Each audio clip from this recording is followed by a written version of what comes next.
Well, hello, internet passers-by, and welcome back to Nap, the podcast where we talk about anything. I'm your host, as usual, Rebel Notorious, and today I'm joined only by... Shaun, it's just me.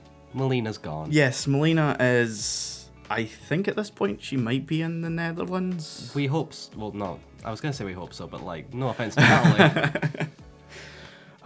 Because she went back... well, not saying she went back. She went to Italy first. With her boyfriend. With her boyfriend. And I think at this point she's probably at home. Yeah, or roundabout. I think she said she was going for 2 weeks to each, I think. Yeah, and it's been about 2 weeks. Yeah, so anyway. We miss her, but we're continuing this episode anyway. And the start of this episode, the topic, without her being here, it feels a bit odd to discuss. Yeah. But we can't, ignore it. No. It'll be in our heads until we talk about it. Exactly. As if you're listening to this, as you probably know, on Friday, which I don't know when this is exactly going up, but the past Friday from when we're recording this, the United States Supreme Court decided to overrule Roe versus Wade. Oh. A decision that we knew was coming. Yeah, because it was leaked about 2 months beforehand. Pretty much, about a month and a half, I think. And of course, everyone went mad because everyone should go mad. Yeah, for sure. You need to rally against this. Yeah, because this is not hyperbole. This is a half-century step back. Yes, 100%.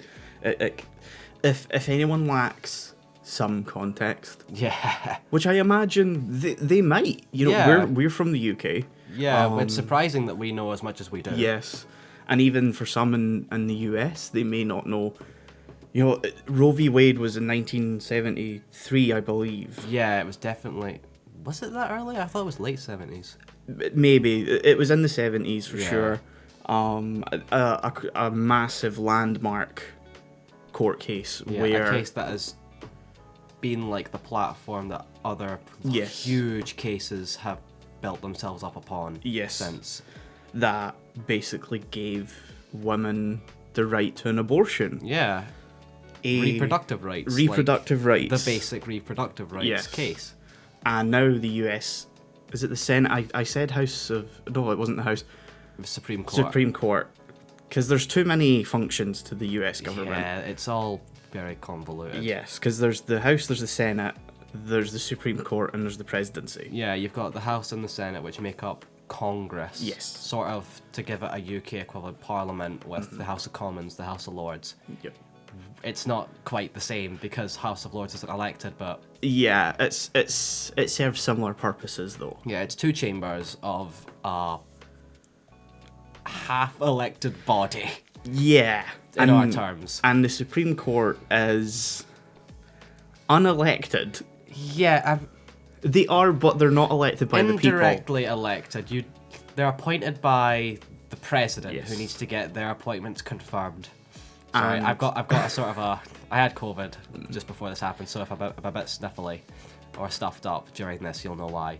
But anyway, the president appoints a nominee, and that nominee has to be confirmed by Congress before they can be a justice on the Supreme Court. Which is why when a justice retires, steps down, dies, it is a big, a major moment in history because that shapes whoever succeeds them. Yeah. Shapes US democracy for decades. Yeah, it's when you really think about it, it is disgusting how much this affects so many people in the fact that it's not really elected. Yeah, and the American people can't have a say in their decisions because they can fly in the face, as of they did right now, of what the majority vote says. Yeah, because from the polls I've seen, 75% of Americans, the vast majority, are against this, but because justices don't have to be held accountable because they don't have term limits and they're not voted out, this is there's nothing that really can be done about to them. No, unfortunately not. So it's deflating because 2016, voter apathy is one of the major reasons Absolutely. for why it turned out as it did. And that's basically shaped the decision we've seen today. Not to mention the 50-year-long process of the Republicans planning. Yeah, the this has downfall. been planned ever since the ruling happened in the 70s, of like Yes. people putting themselves in places, building platforms on it to completely destabilize this ruling. Yep. And it's very saddening that the Democrats kind of rested on, you know, pretty much Ruth Gator I can't say her name. Ruth Bader Ginsburg. Yeah. We'll just call her Justice Ruth. Justice Ruth.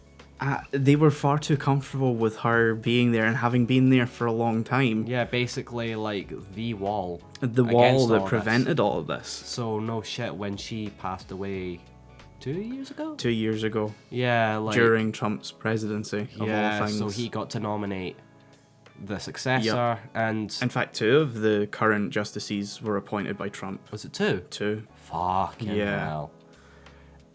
And this is going into like the dirty tactics of like, because Republicans in the last few years have always tended to hold the House and like the Senate. Yes. They were able to block a Democratic president's like nominations, such as Obama, because he infamously tried to get a nominee in during 2016. Yeah. And the Republicans were like, no, we can't do that. This is an election year. That was another thing.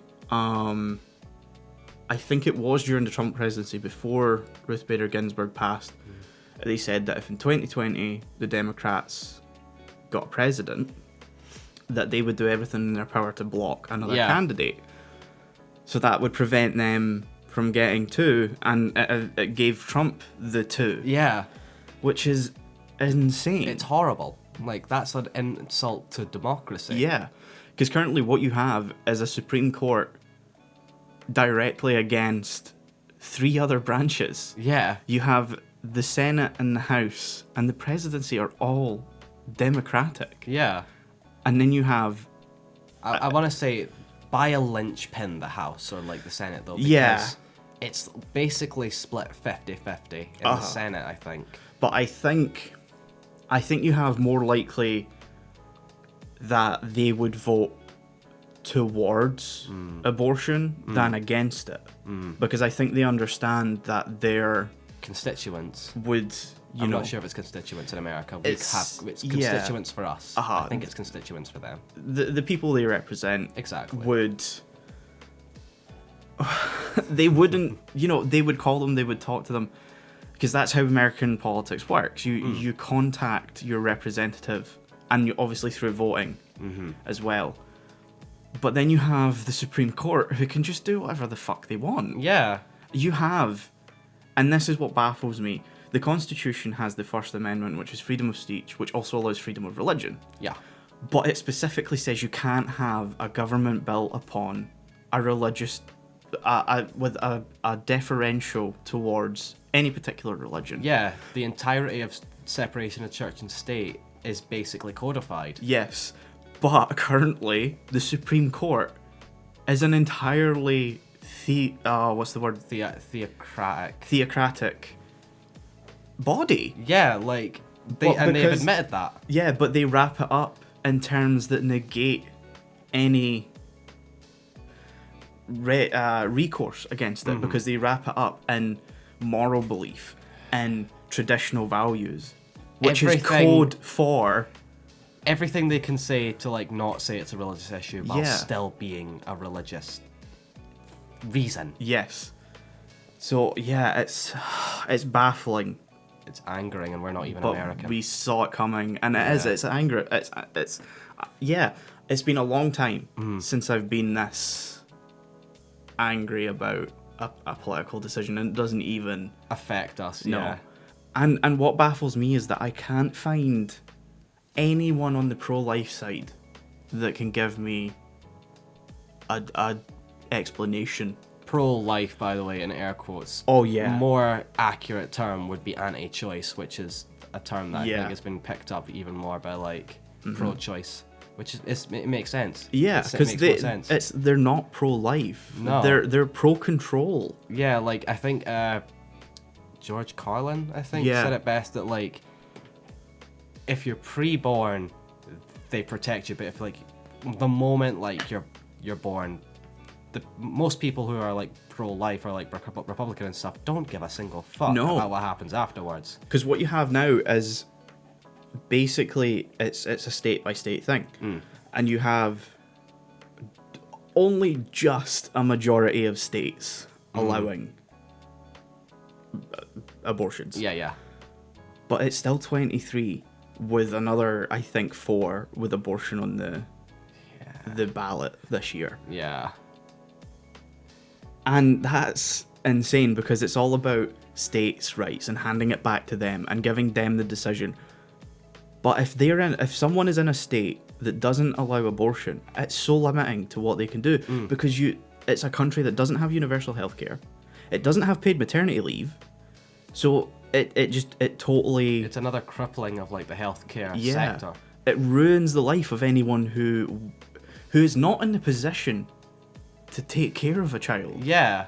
Because some people aren't choosing abortion because they necessarily want it, but because they can't go through with a pregnancy. Yeah, like if that child is born, it would be a worse quality of life for both them and the mother. Yeah, and then you have the people who are pro-life calling those people a sap on the state. Yeah. Just, scum or whatever. It's so unbelievable. It's fucked up. The barren-faced hypocrisy of it all is unbelievable. It's maddening. Yeah. So, I know Americans are fed up of hearing this, but you need to get out and vote. Yeah, just vote constantly. Contact your congressman. Yes. Or congresswoman, whatever. Yeah, let them know that you're seeking abortion rights in your state. Yeah, it's gonna be a hard battle for it to get back, especially in states like Texas, especially in states like Alabama. Yeah, these are the battlegrounds. Yeah, who have now, I think Alabama are the first to raise their penalty of an abortion to the same level as a rape conviction, which is 99 years maximum sentence. Which is insane. That's fucked up. Yeah. You have a lot of states, the states that now have it kind of outright banned or are in the process of moving to that. Had those laws on their books like years ago to automatically go off once this was overruled because they were waiting. Yep. You now have a lot of those states moving to bring abortion charges up to the level of homicide. Yeah. It's insane. Up. It's unbelievable, and like I said, I can't find a pro-life person who can give me any other reason than, oh well, it's about protecting the kids. It's absolutely not about protecting the kids. It's not a kid. That's a cluster of cells. Exactly. And I mean, even in Texas, like before abortion was overruled, it was like it was as soon as you had cardiac activity. That was it. Which is like. For some people, it was 6 weeks. Yeah, 6 weeks. Which is 2 weeks overdue a period. Yeah, exactly. And the vast majority don't even realise they're pregnant at that point. No, that's it, because you can be 2 weeks late for a number of reasons. So your first instinct isn't always... going to be pregnant. Yeah. And so if you're having cardiac activity, that's you. You can't get an abortion. Yeah. And you're having to travel out of state. Which again, like for all the reasons I've mentioned before. Yeah, like financially, that's a whole minefield. Yeah, exactly. It's unbelievable. Yeah. If anyone needs resources to, assist them in this, ineedana.com. That is your prime source. That will point you in a lot of different directions depending on what you're needing. Yeah. And an abortion fund as well. Absolutely. If you look into them, because if you're needing to travel out of state to say like LA or California in general, where they've said they are absolutely keeping their rights, then the abortion fund will help you. Absolutely. And I want to stress, by the way, because I've been seeing this thing as well, I don't have like specific named ones, but I have seen that like, obviously it's nice that so many people have been like, if you need help with an abortion, I will help you, like on social media and stuff, but if you're actively like looking, always go to like a network. Yes. Like certified like sort of network of these things. Don't just take it on some random person's word, because a lot of them will, I'm sad to say, are going to be doing this just for the social likes. Now, if you know someone who can help you, if you know absolutely. Someone and you trust but if you're just seeing it on social media, then it's best to seek in the not official channels, because this is suddenly becoming now an underground sort of level. Yeah. I don't want to. This is possibly hyperbole, but like it's an underground railroad sort of situation. In a sense, it kind of is, especially the fact that I'm even suggesting that is a bit fucked. Yeah, but what's troubling is that we're heading back into that direction, because I don't know if you saw this. I think I maybe brought it up when I mentioned the ruling in our group chat with Melina, because we've discussed this a little bit. Yeah, because we couldn't not. Yeah, the same justice that brought the opinion that overturned Roe v. Wade is also pushing for the overruling of contraception, gay rights, and privacy in the bedroom. Yeah.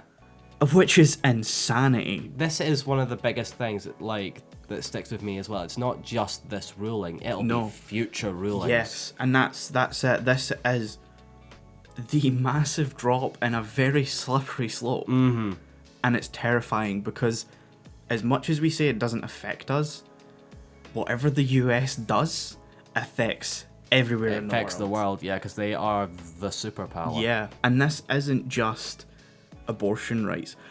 It's not an abortion right. It is a human right. It is human rights, yeah. And when it's the amount of people I see saying, "Oh, but they're only 1/3 of the decision." No, they're not. They are the beginning and wrong. the end of the decision. Yeah. They are the supreme court. No. They're talking about the woman. Oh, the woman. The woman is 1/3 of the decision. No, they're not. They are the beginning and the end. Yeah, exactly. The partner in the scenario, their opinion can be heard, and absolutely. But they are not. It's not their body. No, it's not their body. They do not categorically get the choice. Yeah. And whatever the choice is, they then get to make a decision off the back of that. That's how it works. Absolutely. And like we said, at the point that this decision is being made, it's not a child. No. It's a cluster of cells, so it has no decision. It's not alive. It's not got a consciousness. Yeah. It does not have it doesn't have an id. Yeah. Yet. Which is unbelievable, because I've never had to use that phrase in real life. I know. And that's mad. I'm legitimately almost seething right now, just thinking about this more and more. Same. Oh, fucking hell, America. Yeah, this despite what we thought was the light of an end of a tunnel, when the Democrats got back into power. Now, fair enough, Biden wasn't anyone's first choice. No. Nor was he anyone's second, third, fourth, fifth, sixth, or last. But God, I mean, the choice was him or an actual fucking fascist. Yeah, and I'd be far more worried if Trump was still in power. Absolutely. This wouldn't even be the start. No. I mean, I'm still concerned because, like I said, the decision to overturn far more basic human rights is now in the process. There's also, I believe, a Texas senator who says, that they should be overturning segregation rights. Yeah, I saw that too. Which is, oh my God. Oh yeah, because you sent that, that's how I What year do we live in that someone would openly hold that opinion? Not even dog whistle, which is still fucked, but openly, proudly say, without fear of being pointed and laughed at. Yeah. That this is an idea that should return, because no, it fucking shouldn't. No, it absolutely shouldn't. And it's unbelievable, I think, to say, but somehow that's a lower bar than the KKK. Yeah.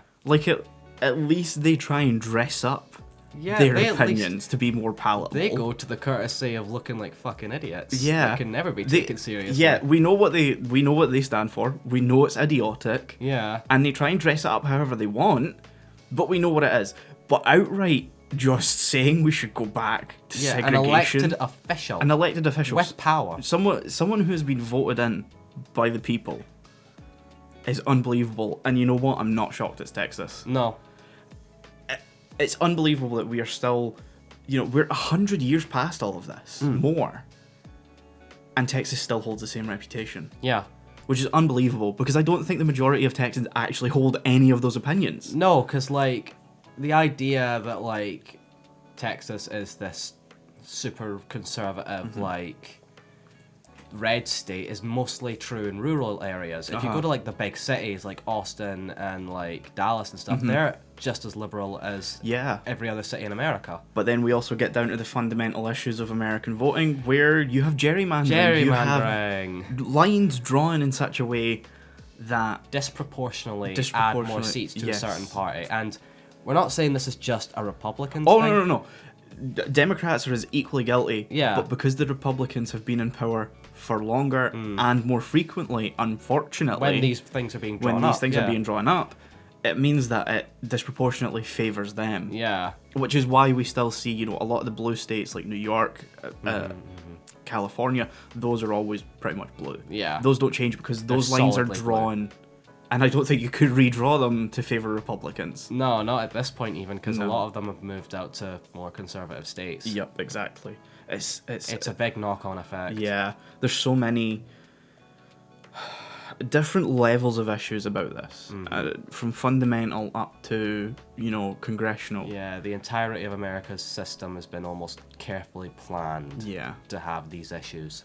And it's unbelievable that people still, like, I don't even think our government is that far gone. Now, I don't hold a high opinion of the Tories. No.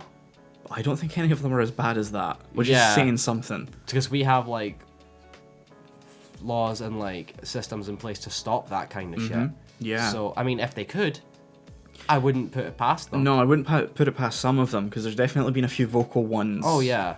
Especially ones that were former UKIP that then somehow become elected, you know, to Parliament, which is baffling in itself. That's a whole other issue. Yeah. And I don't think Boris Johnson's that stupid. I don't know, he pushes it sometimes, I feel. He might be racist. I don't think he's... Yeah. I don't think he's like that. Which is an odd thing to say. I know. This whole situation pushes us to keep saying weird things that we'd never think. Yeah, because, like, any other situation we wouldn't be saying this, but, like, you're right, really. Yeah. And I guess it's the thing of, like, we're kind of glad to be living in Scotland where it's not outright legal. I mean, I think it's very much still under law illegal, but no one's pursuing it. Yeah. And you know, Big Nicky. We have Big Nicky. Nicola Sturgeon's basically said that there's no way that they would ever actively pursue it, so you can still freely seek them here in the UK. Yeah. In Scotland, I mean. Yeah. And I think they are looking to process the legality of it, but we are kind of roadblocked by Parliament and some of those, not Parliament, Westminster, and some of those regards, because as much as we have devolved powers, there's only so much we can do. Yeah. So I think as much as they're wanting to bring it into law here, it may be a big roadblock with Westminster. Yeah. Because I don't know if they're... I don't know what the state of Westminster's like when it comes to pushing for abortion laws and stuff like that. Yeah, like the history of abortion is a lot more low-key over here. Yeah, because it's pretty much a case of where we've gone, look, we're not going to change the laws, but we're also not going to... It was, from what I remember, it was decriminalised in the 60s. Yeah. And that was basically it. It's decriminalised, but I think as most countries go, decriminalisation doesn't mean that we've changed the law. Yeah. We just don't actively pursue it. It's just not, like, enforced to, like, be punishable. Yeah, it's kind of like...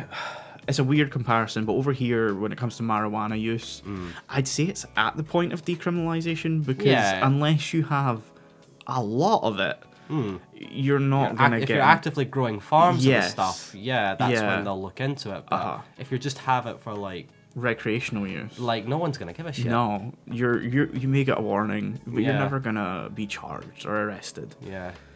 And I think that's pretty much where abortion stands. Yeah, which... You're not gonna get a police warning for an abortion, though. No, absolutely not. Which isn't ideal, but it's way better than the alternative. 100%. But that's kind of par for course for the UK, where we we make changes, but it's mainly just disregarding archaic laws.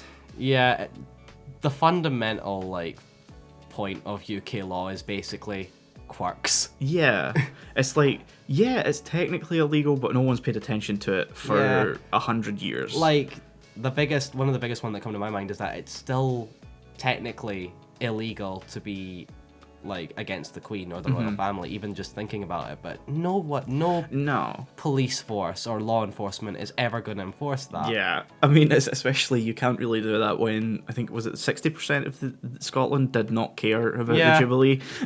Like, I mean, to be fair, who does? Yeah, exactly. The big old platitubes. Fuck them. I can't believe that was a term they used. Ah. But yeah, so I'll put a link to I Need an A down in the description, and I'll hunt for some other sources that may be of use to anyone who is listening to this and is finding themselves in a situation where they need it. I know we've basically just ended that conversation there, but I do want to bring back, like, we say Big Nicky is gonna like start like enshrining this into law, and I believe that completely. Oh no, she seems very much in pro-choice. She's pushing for it, I think, but whether that goes anywhere. But here's the thing: there, in the SNP, there's even some MSPs that have stated they are pro-life. Like, I've seen some of that. Not many. I've only really seen one that has outright said that they are. Yeah. In like an email that leaked on, like, I'm sad to say, Reddit again. So that's how I saw That's where a lot of these things leak. Yeah, but I've seen other SMPs that, like, in their history, they sort of have hinted at that. Nothing outright confirmed, which goes back into that mindset that we have that, like, it's just not that big of a deal for us. I also think, like, if it did get taken, you know, to Scottish Parliament, I don't know if anyone is stupid enough to dissent. Yeah. You know, like, at least within the party. Like, I believe, like, when push comes to shove, like, the vast majority of the Scottish Parliament would not go, like, against abortion. Yeah, because I think, you know, it's pretty much like the US, where if you put it to a poll or a vote, you'd find the vast majority in support. Because it turns out, despite what it may seem like, the majority of Americans aren't fucking idiots. No, and that's what it all comes down to. Like, voter apathy in 2016 kind of paved the road to absolute destruction for the country. And like, I'm not blaming anyone for that. You know, because there's reasons to be like, apathetic. I get it, because from 2014 I've been feeling slightly apathetic to the whole process of not democracy, but, you know, voting and because, you know, like I said, in Scotland, you know, we are kind of lucky in some senses, but at the same time, I kind of feel like our voices aren't heard as much when it comes to the decisions of the UK as a whole. Yeah, I mean, we only get like 59 seats out of 365. Something like that. And so, like, we can vote entirely one way and the country just goes in a completely different way. No, actually, it's double that, because that's like half the parliament, because that's what you need for like a majority. So actually, it's 650 something. Jesus. I think. And so that's how we ended up with the European decision. You know, almost every constituency in Scotland was Remain. Yeah. And then what you had was us being forcefully pulled out of the EU. Yeah, not a single one of those votes mattered. No, exactly. And so, and this is, you know, I say 2014 mainly because that was when I first started to get voting, because the independence referendum when I was 16. Well, I was 17 at the time, sorry. Yeah, I mean, I can attest, because my own personal history, I was 13 at the time when that happened, and funnily enough, right after the referendum happened, that's when I sort of had my political awakening, to call it, because that's when I started to figure everything out. I started looking up, like, what left wing and right term politics were, and by the time the 2015 election rolled around, I had been clued up, and I wished I could have voted at that point. Of course. I think for me, it would have been 2012, 2013, so kind of when the indie ref started kicking up most of its. And it wasn't just indie ref, but that's kind of, you know, my first experience of getting to actually vote. That's the big one, I think, for a lot of people of our generation anyway. Definitely. Who are old enough to, like, know that, like that's when like I think a lot of people would have been starting to clue up. Yeah, and so that was when I politics. started to kind of, left and right and all that sort of thing. And I don't think it's until later, with American politics that you kind of really get a grasp on all of it. Yeah, like I was learning American stuff at the same time, just because the internet's heavily Yeah, gravitated toward America. I sort of, at the time, not disregarded American politics, but I didn't pay as much attention to it because they were in a stable position. Yeah. Because, there is no perfect president, course but not. Obama had been, Yeah, he at least gave off a sense of stability. Yeah, you knew that he was a leader. Yeah, he was normal. He was the type of person you expected to be in power. Yeah.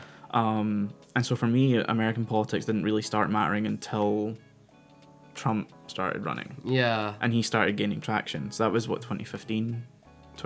Yeah, 15 when he announced he was running, and then because America has so much time dedicated to like campaigning, it's nuts. And so for me, it was like, I was reading about American politics, and then suddenly you just have Brexit.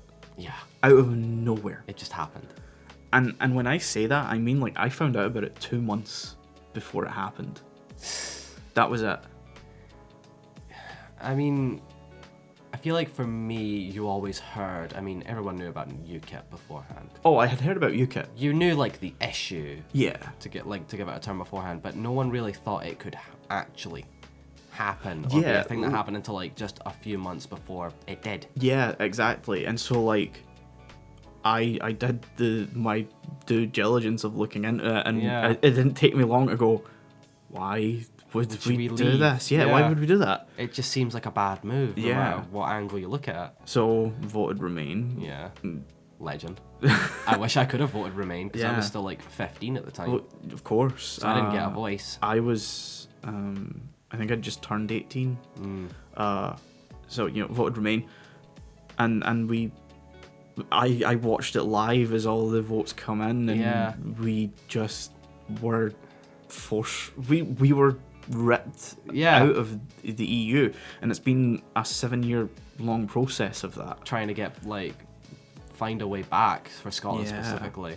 And so that Trump getting into power, and just so many of the other things that have happened in the world since then, between both America, UK, and other places, the fucking Venezuela, Argentina, it's just not going Mexico, a lot of places that you just kind of see like almost falling apart at the seams.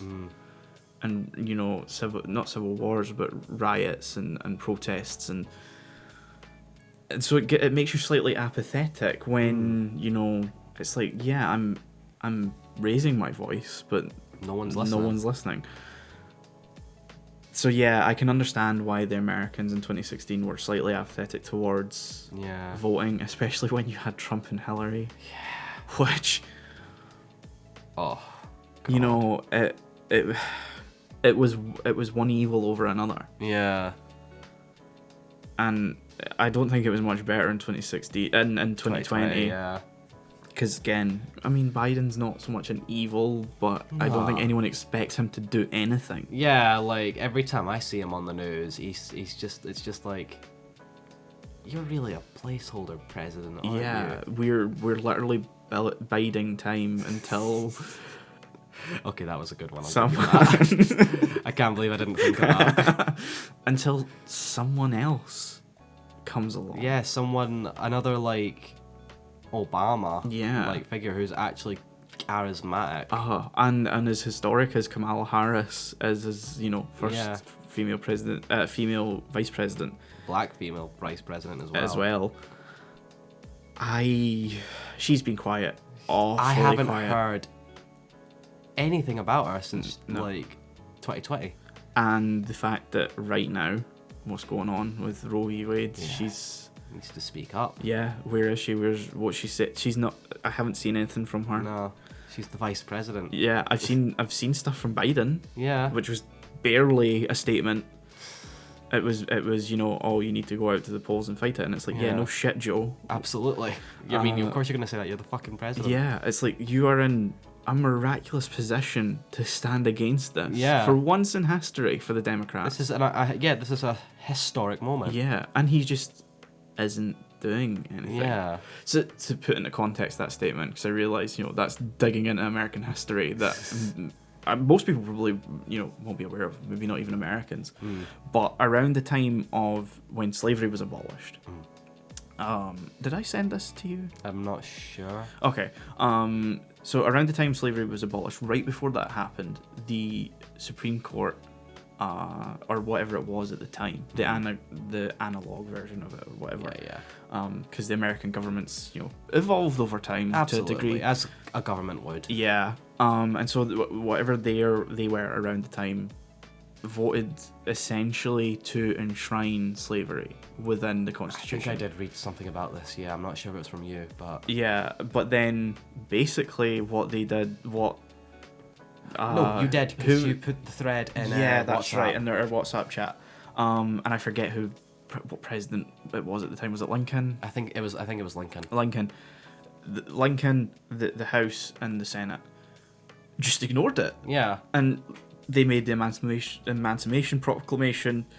Emancipation. Sorry, I'm stumbling over words. No, here. it's fine. I mean, this is a pretty hot topic issue. Yeah. Of course, we're going to stumble our words. We're not perfect. And they made the Emancipation Proclamation and basically just outlawed slavery anyway. Yeah. And Biden's in the position to do that. Yeah. To just ignore the Supreme Court. Yeah. And to enshrine abortion. He could use an executive order. Yeah.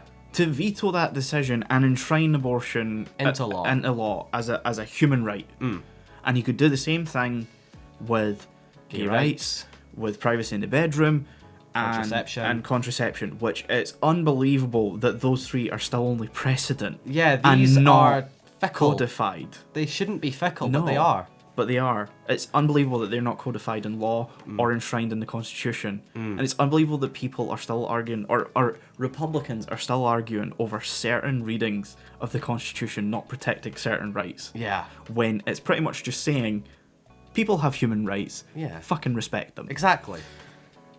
The whole point of the fucking thing. Yeah. The whole point of the thing, because the British didn't do that. Yeah. That was your whole thing, America. Land of the free, my ass. We're talking about that as two Brits. Yeah, but it's certainly something that when we feel like we're being taken down a road, where we have no control, by a country that we've never set foot in. Exactly. They set a standard for everyone else in the world. Yeah. And unfortunately, well, I don't think the UK will do it this time. Generally, they tend to follow suit. Yeah, special relationship. Yes, I hope we're not that stupid. No, I mean, it's come out that, Boris has said, and I can respect him for this, along with the Ukraine stuff, which is weird to say. But I'll say what I'm going to say once you've made your point.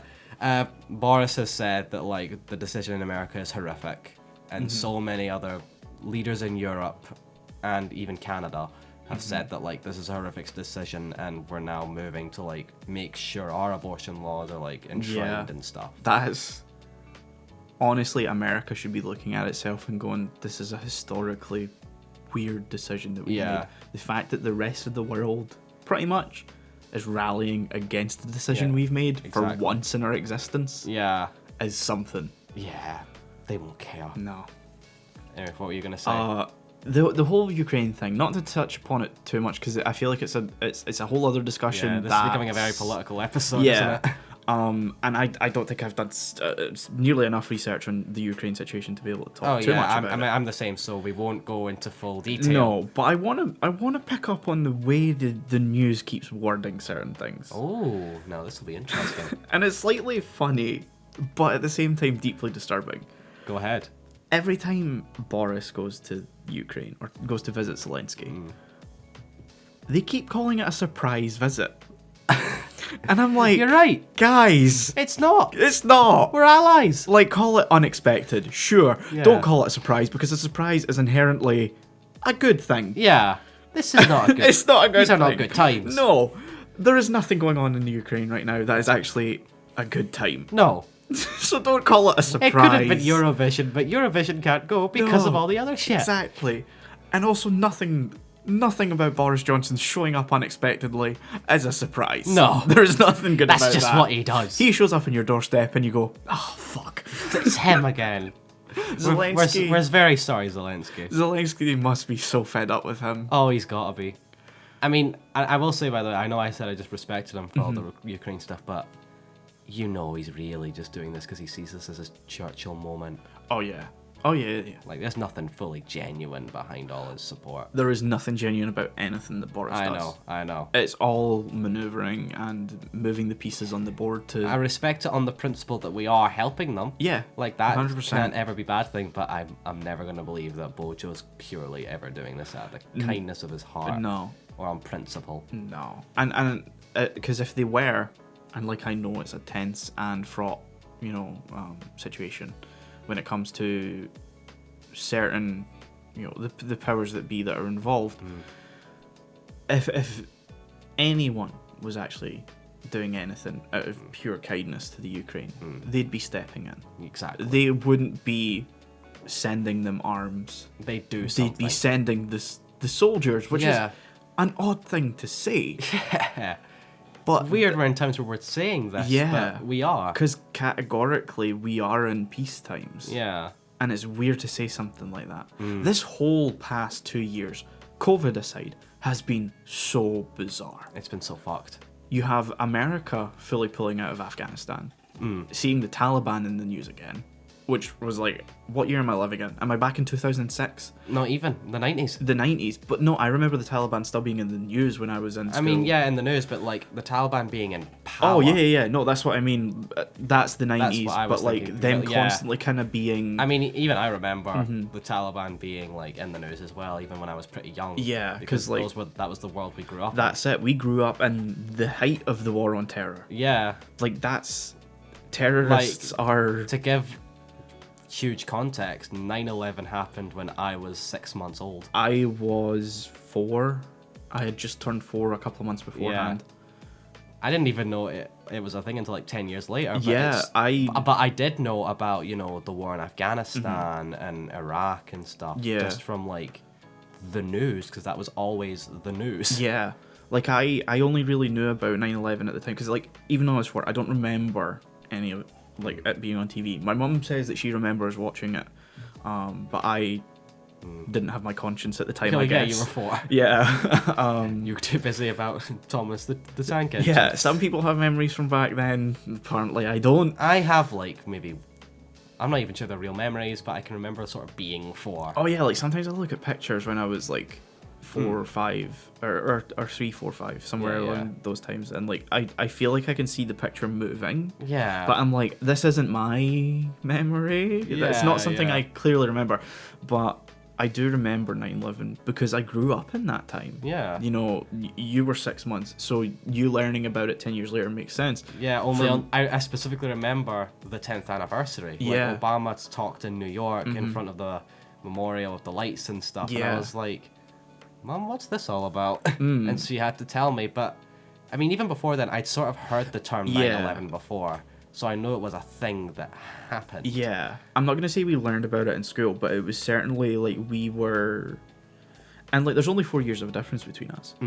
But certainly people slightly in my age group, kind of, on your side of my the side divide. of the divide, we grew up in that evolving world. In a slightly more intimate way than I think anyone born around the time it happened. Yeah, because like... Because you probably only really remember it once it had changed. Yeah, in my head, it was after the great evolution had happened, whereas like for you got to witness it. Yeah, like, I got to watch the changing of...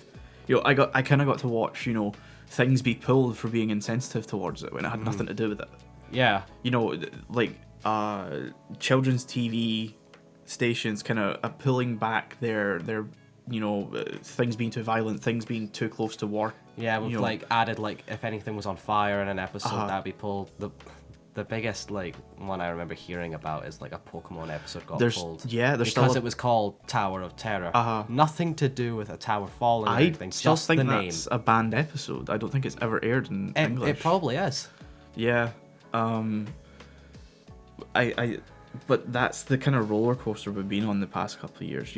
We've had America pull out of Afghanistan, the Taliban take over again. We've had Russia being Russia. I mean, Putin bastard. It's so weird that situation's been going on for so long, because it happened with it started with not Belarus. Oh, Belarus is an ally of Russia. Yeah, so they're the last dictatorship in Europe. Yeah, but so when the Soviet Union fell, all of those became independent countries. This started with Crimea. That's what I'm thinking That's what of. you're thinking of, yeah, because they continue. The annexation happened in 2014, which I do remember. I remember that, yeah. And this has basically been building towards them invading Ukraine. It's officially been the Russo-Ukrainian war since 2014. Since 2014, yeah. And that's unbelievable that we are witnessing so many dark events in history. I've seen so many memes, and I relate to all of them. I hate that we're living in so many historical events right now. I thought, I could somewhat deal with living through Brexit as a historical event. Absolutely. Could somewhat deal with it through COVID. Yeah. This is getting too much. This is becoming It's like the world is unraveling. Yeah, it feels like it doesn't necessarily feel like as a whole we're going back in time. It feels like we're heading towards the end times. Yeah. Which is a scary thing to say. To me, I keep thinking it's this must be what people felt in the 30s, just before the kickoff of World War II. Yeah. And that's terrifying me. I don't think... God, I hope I don't have to eat these words in months or years' time. Wood. Yeah, fucking knock on wood. Sorry if you can hear that, but you fucking need to hear it. You need to hear that. I don't think anyone in the world, any country superpower, even Russia, would take the stupid decision to go for another world war. Yeah, because that's mutually assured destruction. Yes. I so hope that we have learned that lesson.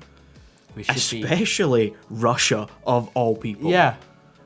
Because they went through a revolution to then be totally stomped over by the Nazis, to then fight it all back. Yeah. I don't think they want to go through... While being under a dictatorship of their own. Exactly. With its own crimes. Because Stalin was still around at the time. Yeah. Stalin didn't die until 6 months before fucking Queen Elizabeth II was Yeah, we crowned, talked about this as well. which is unbelievable. It's like two totally different worlds that are way... In your head, they are far, far away. I'm very stuffed up right now. I can hear it. But, sorry. Two totally different worlds that you don't think in your head are ever even close to each other.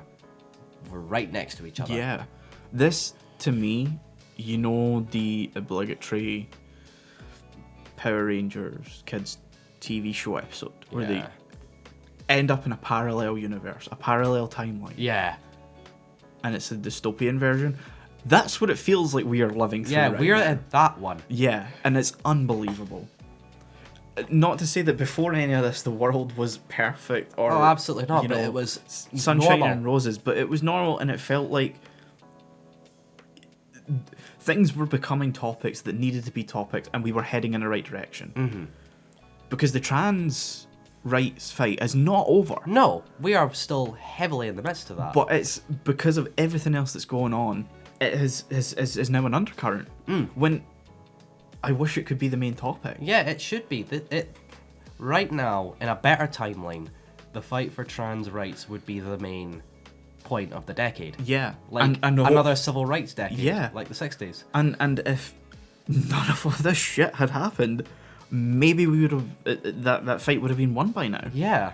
I would say we, but we're not trans, but we support that movement. Of course we do. Because we support human rights. We support human rights. Which shouldn't be a hot topic. No. And it's unbelievable that it is. And you know what this long. And you know what disappointed me more today when I woke up? What? I was scrolling through Twitter. Oh no. And that's always this is nothing to do with abortion this time. No.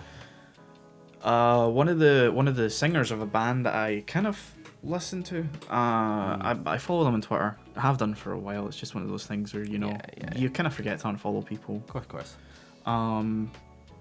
Was basically outing himself as not anti-trans, but certainly held some questionable views. Yeah, for sure. And like J.K. Rowling all over again. Well, hopefully not as bad as that. Yeah. But just as I had to scroll past so many quote retweets from them, like fucking doubling, tripling, quadrupling down. And I'm like, dude. Because one that I read was like, I'm not against blah blah blah.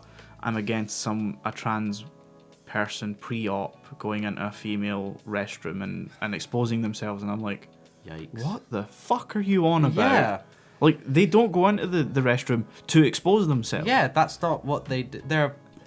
No one goes into a bathroom to expose themselves to people. You get in there, you do your, quite literally your shit, and then you leave. And it's like, do they know how female bathrooms work? Do they know that there's no urinal, that there's only cubicles? Yeah, so they're more enclosed than male ones. Yeah, and if they do go in and do that, they're a sexual predator. Yeah, that's not because they're trans. No. That's because it's indecent exposure. Yeah. Which is a crime across the board for cisgendered and transgender. Yeah, where you lie in the spectrum is totally irrelevant in that scenario. Absolutely. If you are a disgusting human being, you're a disgusting human being. That's not a trans issue. No. That's a human issue. Exactly. So, yeah, that was a swift unfollow. There's always that... I've seen this meme constantly of, like, it's in like a bathroom and it's just, like, some guy just under, like, the door, like, hi, I'm just here to make sure you're not making me uncomfortable. I love that meme, because it gets to the point so quickly. Yeah. God, this has turned into... I mean, this is, This was inevitably going to happen. This is inevitably going to happen. We decided we were going to talk about this. Yeah.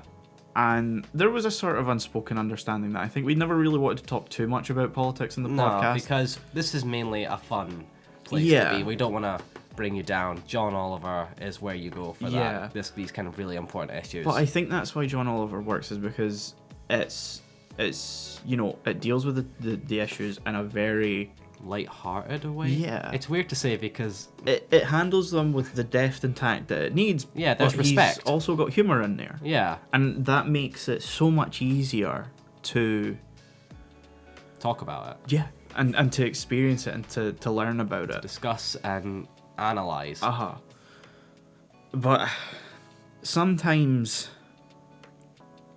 a topic is too important to not discuss. You can't just ignore it. And I'll say that everything we've discussed today in this podcast episode is 100% worth discussing. Absolutely. I'm so sad Melina wasn't here. Yeah, and because as much as it's kind of dealt with a lot of it's abortion, I think some of it's very UK specific in terms of what we discussed in terms of EU voter apathy for us.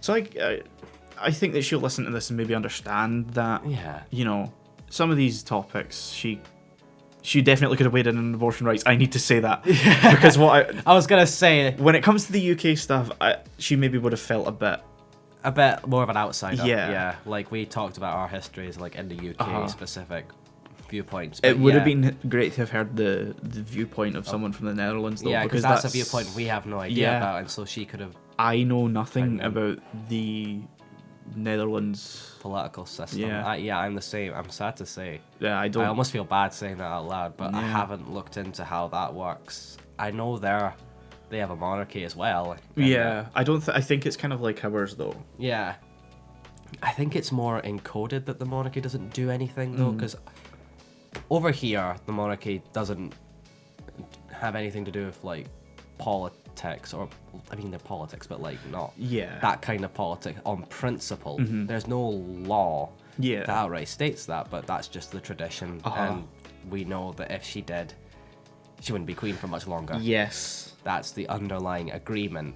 Yeah, because the sort of understanding, as has been said by the Queen herself, is that she can't hold a political opinion. Yeah, because the crown must be above Yes. all of that. Which is, in most regards, understandable. Yeah, it's respectable, I'd say. But sometimes Yeah, you need the thing above the law yeah, to have an opinion. absolutely.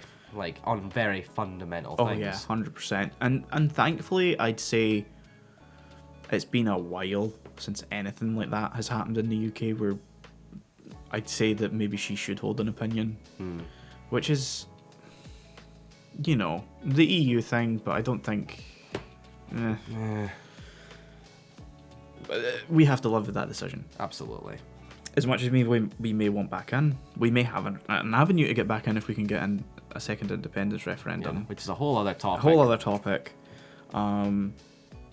But I think we've maybe reached a good conclusion for this to one. all our politics talk for Yes, this episode so at the very least. We did that a lot better than I expected, I'll be honest. Yeah, this is going to be one where I'm probably, when I'm editing it, not going to listen to too much, because I don't want to I don't want to cut any of this out. I don't want to cut any discussions out, because, you know, when you're talking off the cuff and when you're stating your opinion, my eye's watering for some reason. What the hell? We've been talking about so many important things. I get it completely.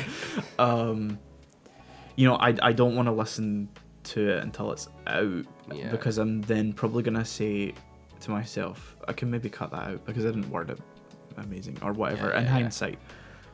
But I think everything we've said, I'm fine with being on record. Yeah, I think I'm good with that too. Yeah, so I think we end it here. We're just over an hour recording time. So. Oh, Jesus Christ. Yeah. This was going to be a opening statement sort of thing in this episode.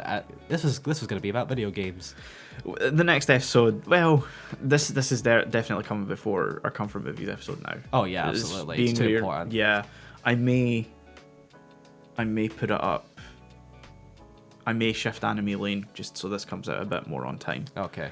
Because it does feel like it needs to be within a certain window. It needs to be now, because this is very important. Yes. So it's been a downer of an episode. Yeah, I mean, it's been a hard hitter. Yeah, but what I'd say. It's been an important episode, I think. Absolutely, we couldn't not do it. Yeah, and I think it's good to know that we can discuss these issues, and I think I'm not going to say it's going to come up very often. Yeah, because we still want to keep that fun.